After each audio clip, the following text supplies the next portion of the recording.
even when you don't see the whole staircase. All right. Faith is taking the first step, even when you don't see the whole staircase. Yes, sir. Clearly, the tomorrow that Dr. King has hoped for has not been fully realized. There is plenty more to do. Enormous political, economic, and social resources abide in this great country. This is the most powerful nation in the world. We have broken the bonds of earth and ventured into the universe. We have confronted and conquered or managed the most deadly of diseases. We have entered the digital information age with confident innovation.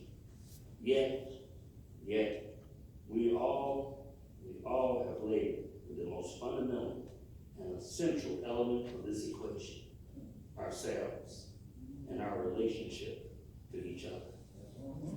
Today, people across the nation still face injustice.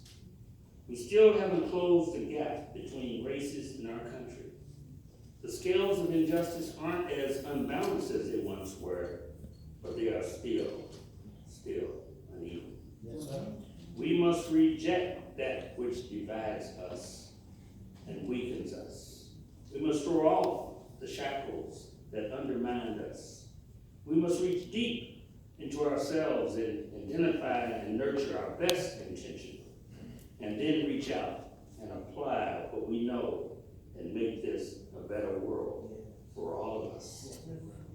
Within the text of his speeches, sermons, and letters, Dr. King refers frequently to the community of humankind. He stated in one of these writings, "When we arise in the morning, we go into the bathroom where we reach for a sponge provided for us by a Pacific Islander. We reach for soap that is created for us by a European. Then at the table, we drink coffee, which is provided for us by South America, Come on, man. or tea by a Chinese, or cocoa by a West African. Before we leave for our jobs, we're already beholden to more than half the world.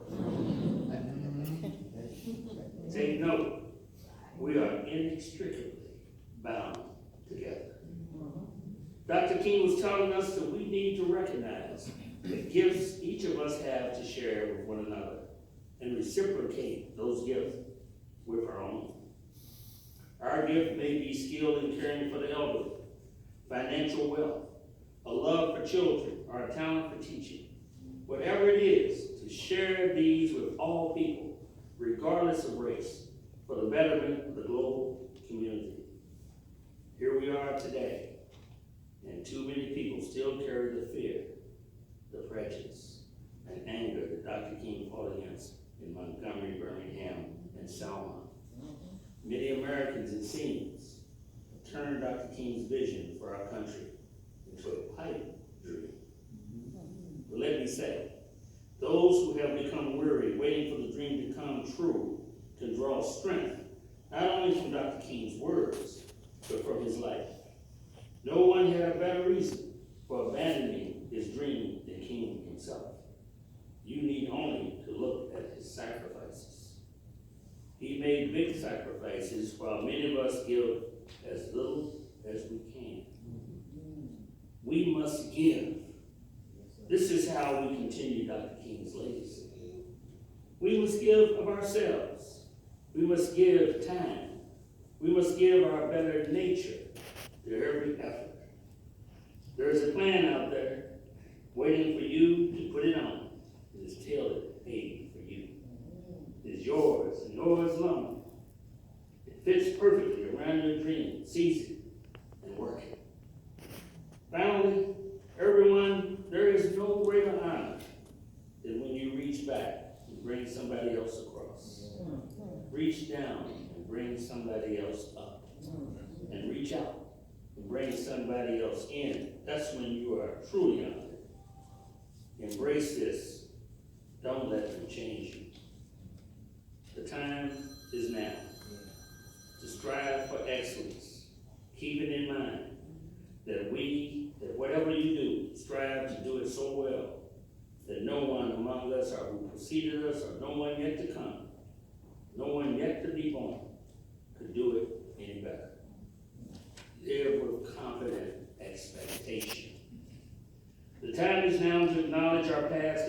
our present and sees our future, knowing that he cannot fail. And remember, Dr. King knew the greatest threat to our potential is the ignorance, fear, and arrogance spawned out of the indifference and are the inhumanity of man toward man. It must not prevail. There must be a difference. We can make a difference. You are the difference. The world will be what we make it, so let us make it a place of harmony, make it a place of human progress, make it a place where all can realize their dreams. Thank you, and God bless you.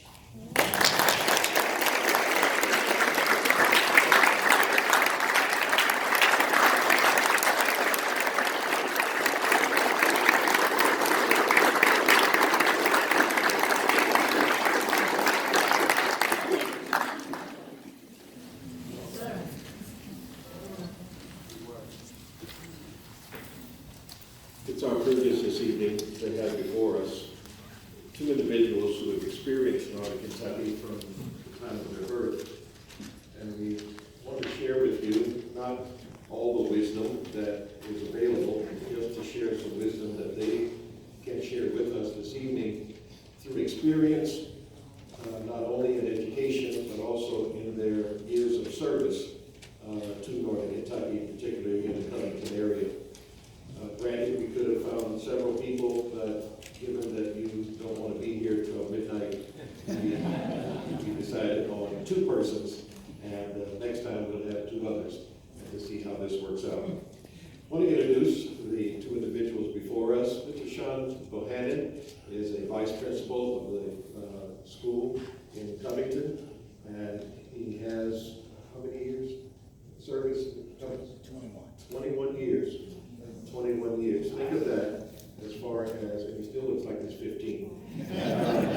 But 21 years of service in the Covington school system. And to realize as vice principal, it means he's had some hurdles to overcome and some journey to make in order to arrive to that level in the school system. Keeping in mind that to be a principal is not only a degree position that's required, but a certification in order to serve in that administrative role. And to realize here's a person who has fulfilled those requirements, and we want to applaud him for that. Beyond that, there is Mr. Arnold Simpson, I say Mr., in that he says he's retired from the position of representative for the state of Kentucky after 25 years of service.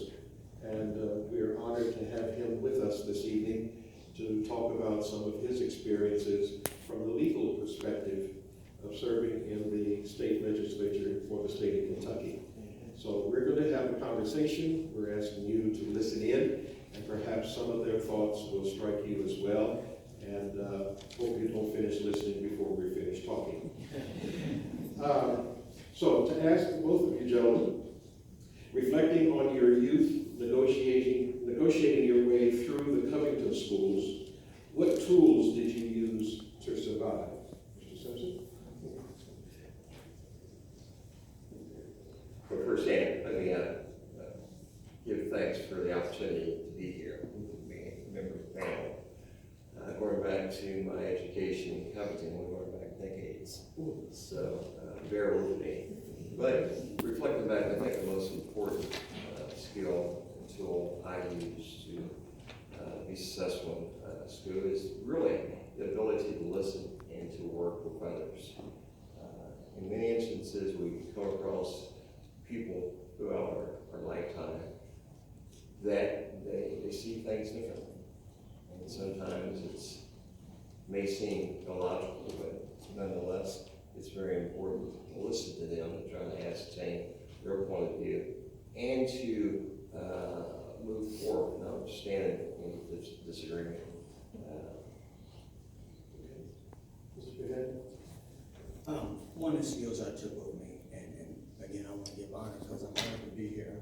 First, I'd like to thank Ms. Florence over there because she's part of who I am and this cast here. But what I learned a long time ago is I had to work hard with determination because there's always going to be some type of hurdle that you don't know. But if you work hard, and you learn what you're supposed to know. Don't let somebody tell you what you should know. You need to learn what you're supposed to know and work hard at doing it, which is one of the things that I took with me. When did you learn that you were different, and how did you get that experience? I would say I learned that being raised in Covington, I learned it around the 6th grade.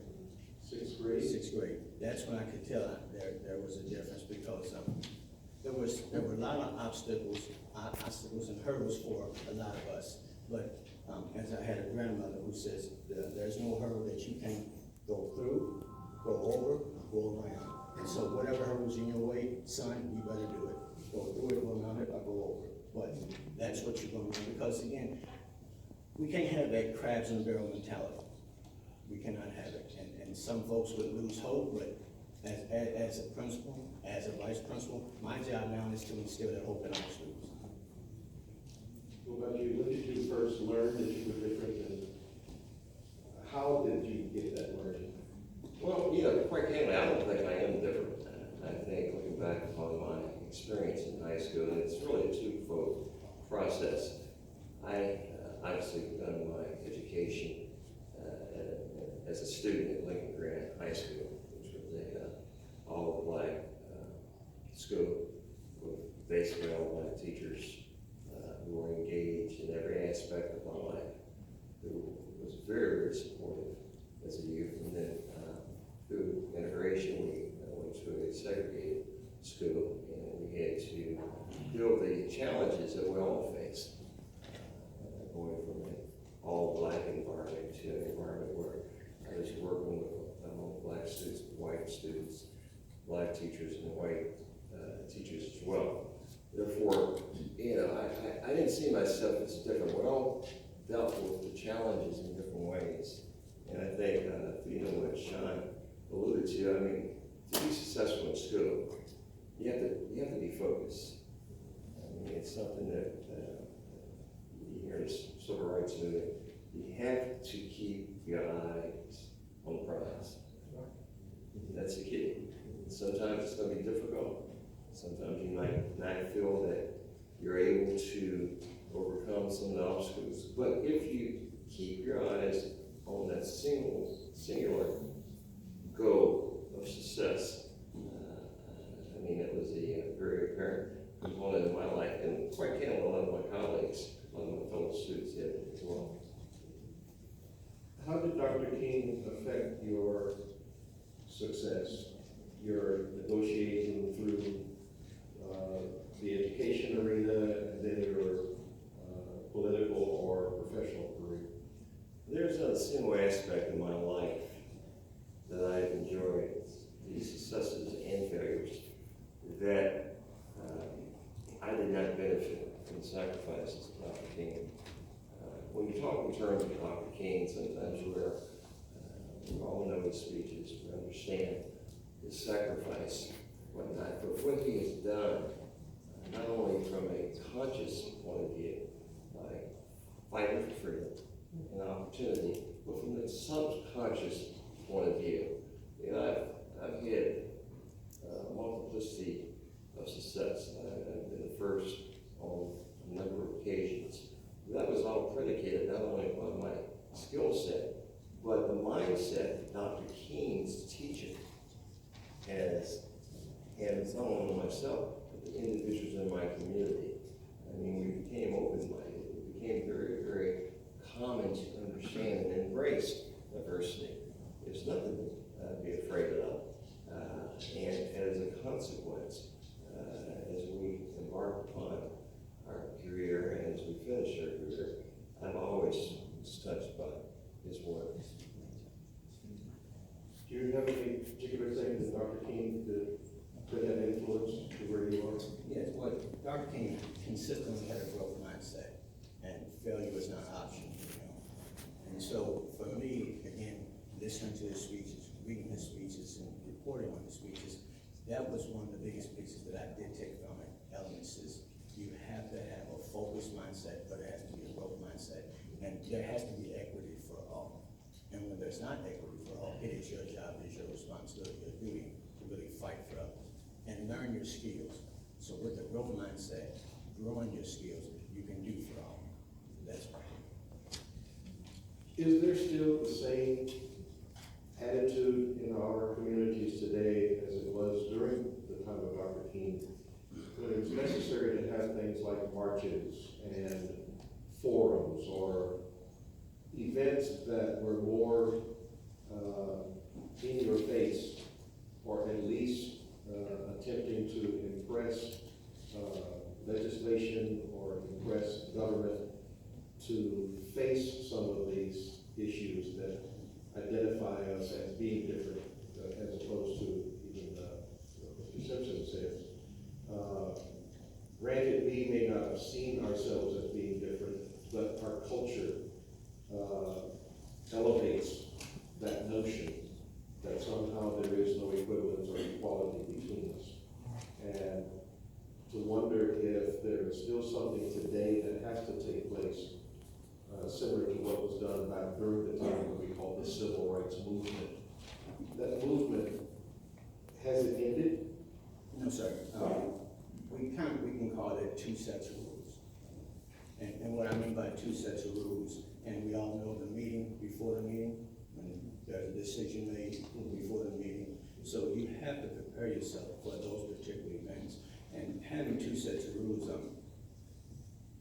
here's what I'm going to Dr. King. You have to have all your ammunition in hand.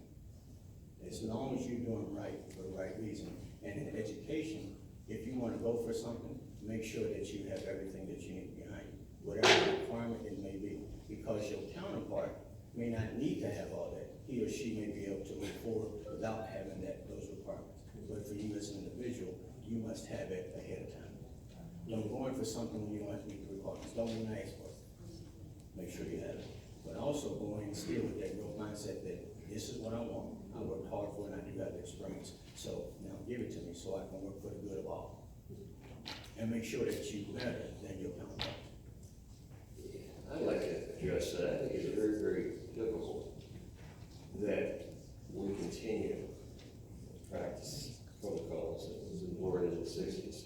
After all, life is a educational process. We're constantly learning from the day we was born to the day we take our last breath. We cannot assume that those in our communities who may have differences understand each and every point of view. I've always opined that Dr. King's teaching should not be focused only on one day of the year. It should be something that we talk about and we embrace each and every day of the year.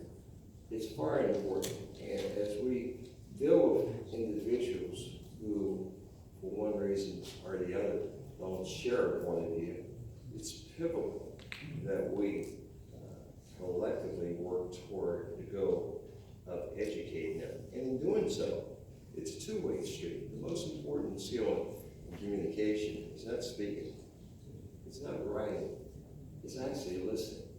It's very important for us to also listen to our counterpart so we can build a bridge to make a difference, so we can get to point A to point B.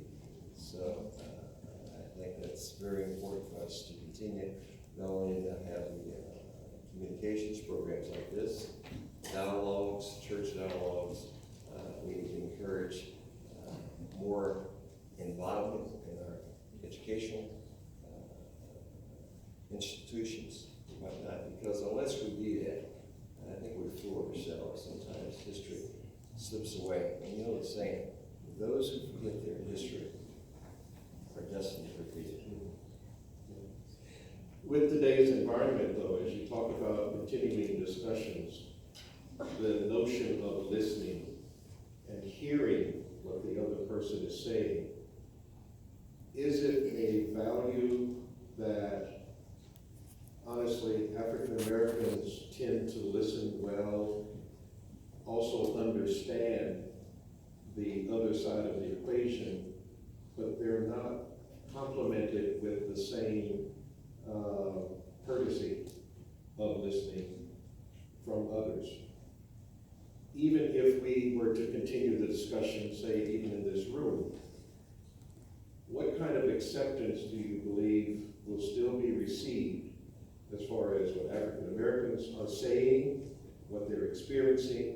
how they explain it, and yet do we have the majority population listening to understand where we're coming from?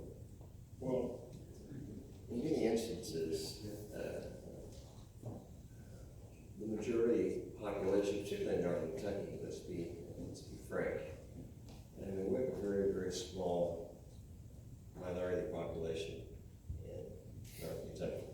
It's growing, but it's still relatively small. Therefore, one might assume that there are opportunities to interact with the majority population constantly. Each majority member would have an opportunity to interact, but that's not the case. Now, obviously, it's far more prevalent today because of integration in our schools, but there are still individuals, white individuals, who have very, very limited contact with their minority counterparts. And that's harmful, because the only way we can work together and build together and learn together is to understand one another. And that's why communication, in my opinion, is key. And yes, in many instances, it could be an imbalance dependent upon the individual. But notwithstanding that, we must continue to strive to open those doors, to create those conversations, not be fearful to talk about things. Now, particularly in this day and age, we live in a very, very troubling times, but still, that's more impetus to do that than we do. Because when you feel that you have a seat at the table, and having forums like this, which is why it's really exceptional, and this is really good to have this forum, because everybody in here at this very second, you're listening to me, so I have your undivided attention. So you get to hear what I have to say, what I feel, but also we get to hear from this whole panel what they say, what they feel, and what they like. So when you bring everybody at the table and you communicate it effectively, because if you only sending and you're not receiving, nobody's hearing anything. And the biggest goal is to make sure that there's enough, and everybody has an opportunity to have a piece of the pie. Everybody has an opportunity to have a piece of the pie. And the biggest issue is letting folks know that teamwork truly makes the dream work. So having forums like this, having an opportunity to speak your mind in a professional manner without bickering or fighting, then we can move forward. And that's what a dream becomes reality, and you see action. Okay. With that, I offer what might be the closing question. What can you suggest to bring our region to a better accepting home of all people? And it's addressed around how do we choose persons for the panel that you're talking about? And from your perspective, of course, all of this is from your perspective, how do we involve more of our population in that cross-cultural, cross-race, cross-economic, cross-educational boundaries, so that we do get to have that piece of the pie that you speak of? Uniquely, as some of my students say, they say I'm keeping 100. And so you create an atmosphere, you create an environment, an arena where you give them something to get something to give them something. To get them in there, to sit and listen, and to give them that food that's efficacious for them. So this is a start right here. This is one of the first starts, because I'm very impressed with 4 mayors coming together. I like it that they're not big, because that's what folks would like to think and like to know, that that's what happens when it's time. But having a forum, having an environment where it's calm, it's relaxed, and it's pressure-free, that's how we go. And just what the city would like to communicate more with the school communicate more with the city, the business as well. From a political perspective, what would that look like? Well, from my perspective, I mean, it's very simple. It takes a village. When we talk in terms of the appropriate interaction of various segments of our population, it's not something that one person, we should look for one person or a group to do. It takes all of us to do that, each and every one of us. And we all can do it. We can encourage young people, be it black or white, to encourage individuals to come together and talk about their differences with them. And part of that is not being mad when they say something you might not like. Walking through it. And that's what it takes. And that's a skill set. That we take for granted, people our age, but it's very difficult for young folks to do that. We have to teach them that. And through that, I think, we will have more participation in our community, which is a great community. We have like great mayors for when we're here. We can be even better as a community, because if we communicate, that's going to foster opportunities, and opportunities, you know, to say, rise in time, raise all. Indeed, that's what it's all about. That's what it's all about. And it's okay to have a crucial conversation. It's okay for us to have a difference. But in the midst of having those crucial conversations, in the midst of having this dialogue, eventually we begin to see that we all want the same thing at the same time on the same day. So let's not work together to get to that point. The bottom line is we're building hope for everyone. And as Arnold said, this is a global atmosphere. There's just no one color at this point. And again, we all have to work together. We all have to work together. And we all have a responsibility. Just like Dante, that's very impressive. Very impressive. And he's a leader at this point too.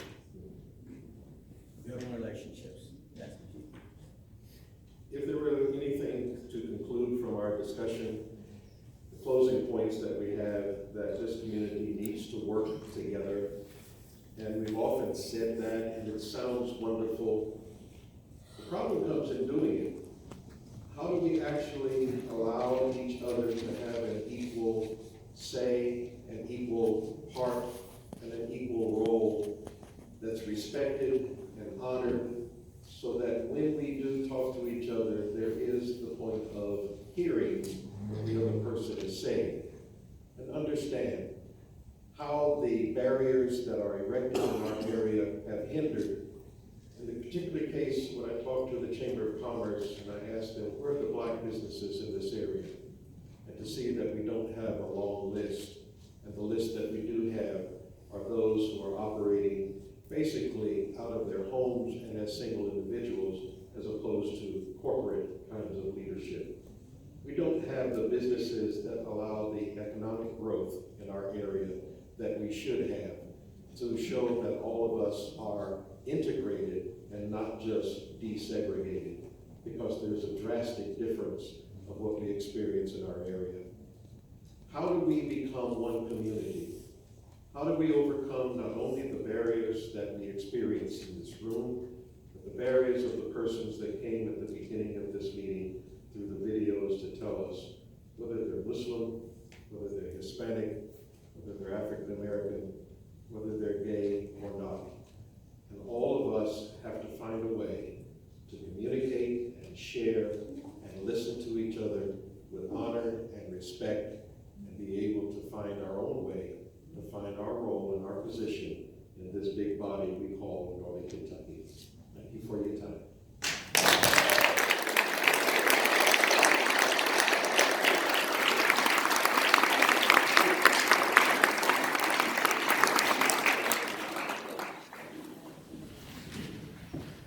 Mayor Lenhof, would you like to begin our closing remarks? I just want to put you on the spot. I think I know you want that. You did. I'll be short, only because the more I comment on this, the less you take away from the First Baptist Church chorus.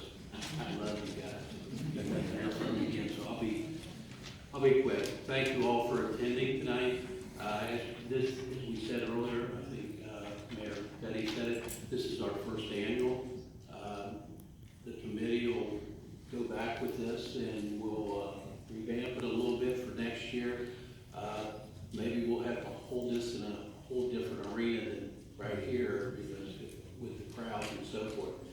One last thing I'd like to, a special thanks to Mayor Fette. She coordinated almost all this, these speakers and all the videos and get Dante and all that together. She pretty well coordinated all this, and I think she did a wonderful job. I think this event turned out tremendous for our first annual event. And I'd like to thank her personally for all the hard work she did to put this thing together. Amen. Thank you.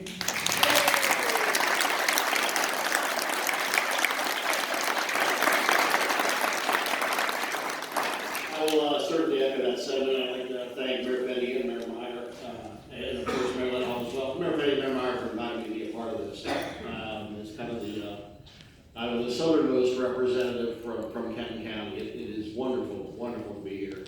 It's been a great experience, and yeah, I'll echo Marty's words. I look forward to this being the first annual and many more to come.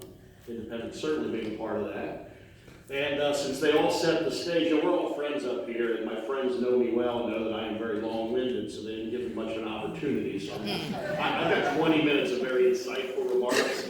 But I'm, in the interest of everybody, I'm going to keep it short. Thank you.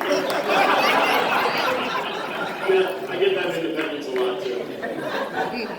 I just want to thank everybody for being here. Certainly all of you for coming out for this. This has been a wonderful experience. It was a thrill to see these school council chambers here. Especially like to thank all of our guests, certainly Senator Neal and his wonderful remarks. Mr. Bohannon, Representative Simpson, I'm sorry, it's hard to not call you Representative Simpson. Well, I was never in your district. I always came and bugged you in Frankfurt when I came down, and I look forward to it. I miss you. Reverend Fowler, certainly, thank you all very much for being here. And last but certainly not least, oh yes, that's right. Well, before I get to the last but certainly not least, don't forget we have refreshments back here. Please stick around for that. As Arnold said, it's about the biggest way to move forward is being together, and this is just a tiny opportunity to be together, but let's be together for a little bit longer. And my thank yous last but certainly not least, I will be quiet because we all want to hear one more time from the men's chorus from the First Baptist Church of Elsmere. Gentlemen, if you would bless us with one more song, please.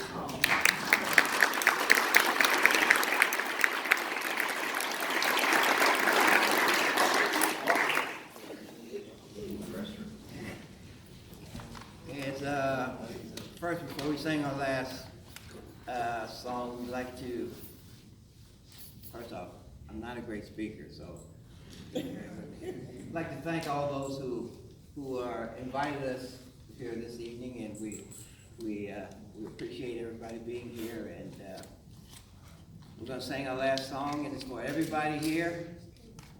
Everybody knows about it because it's about God's amazing grace. Amen. Amen? Amen. All right. Well, it was God's amazing grace. I know it was God's amazing grace. I said I know it was God's amazing grace that saved me.